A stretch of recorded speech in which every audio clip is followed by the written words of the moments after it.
El riesgo país ya está en 1003 puntos. El precio del dólar está a 45,50 y los medios de comunicación intentan convencerte de que la culpa es de un libro que escribió Cristina. A ver, hagamos un pequeño reconto de cómo Mauricio Macri fue construyendo su propia crisis. Mira, el 28 de diciembre de 2017, repito, el 28 de diciembre de 2017, un mes y medio después de ganar las elecciones de medio término con casi el 42% de los votos, cuando su reelección estaba prácticamente asegurada y el futuro de Cristina parecía incierto, Macri comenzó a forjar estos 1000 puntos que ves hoy. Ese día, en una conferencia de prensa, Marcos Peña, Nicolás Dujovne, Luis Caputo, que por entonces era su viceministro de Hacienda, sentados al lado del presidente del Banco Central, ninguneándolo, anunciaron el cambio de metas de inflación y lo pasaron del 10 al 15%. ¿Cuál era el significado para los mercados?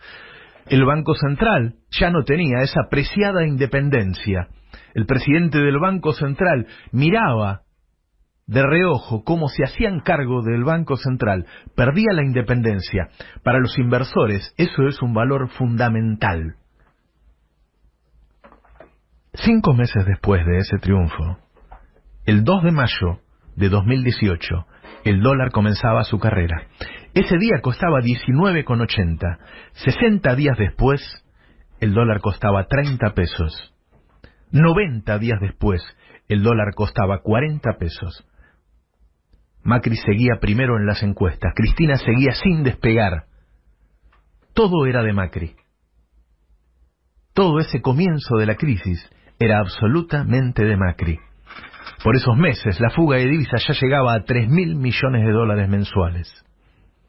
El 9 de mayo, el presidente de la Nación anunció que Argentina volvía al Fondo Monetario Internacional.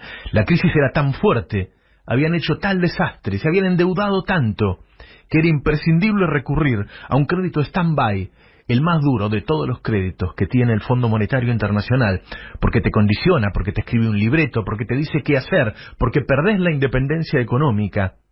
Sin embargo, el presidente anunciaba el stand-by más grande de la historia del mundo. 50.000 millones de dólares le prestaba el Fondo Monetario Internacional a Argentina, que se convertía en uno de los 5 países que tenía un stand-by. Pero ahí no terminaba la cosa. El 14 de junio de 2018, cuando todavía Cristina estaba muy lejos de escribir este libro que publicó esta semana y que todos dicen fue el culpable de la suba del riesgo país, el 14 de junio de 2018 renunció el presidente del Banco Central, asesor de Macri y amigo de Macri, Federico Sturzenegger.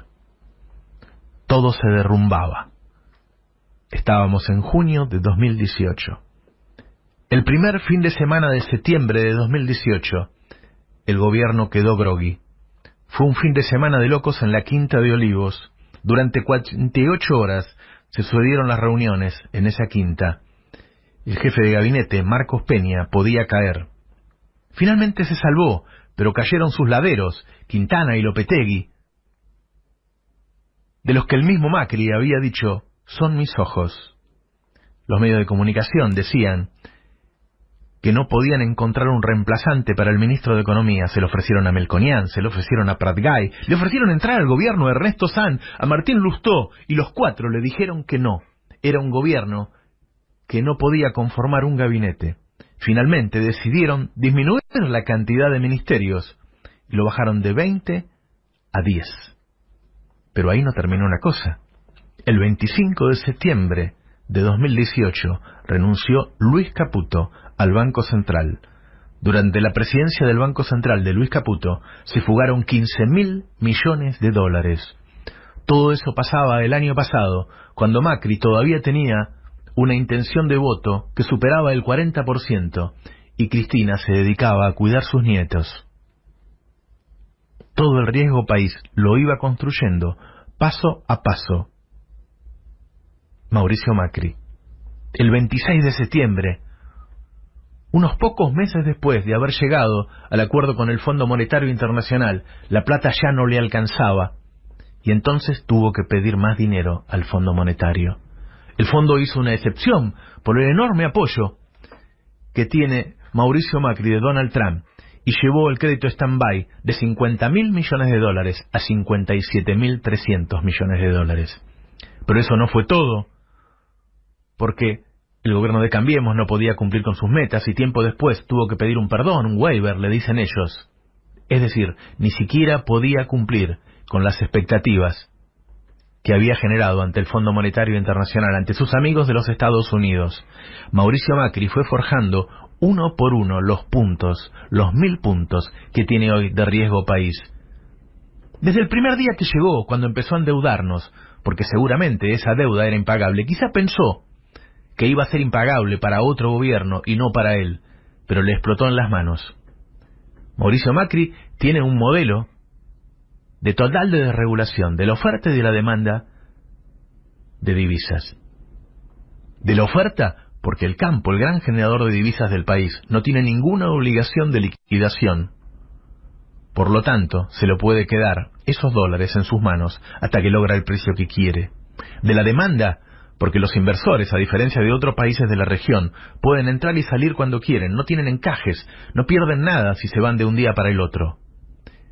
En ese contexto, y con la fuerte acumulación de ganancias de unos pocos jugadores, porque toda la guita que te falta a vos la tienen unas cuantas energéticas, unas cuantas petroleras, algunos bancos y unas cerealeras, todo ese dinero que se acumula, que se concentra, va a parar a dólares y se fuga. Esa fuga constante necesita de tomar deuda, y esa deuda llega un día en que no la podés pagar.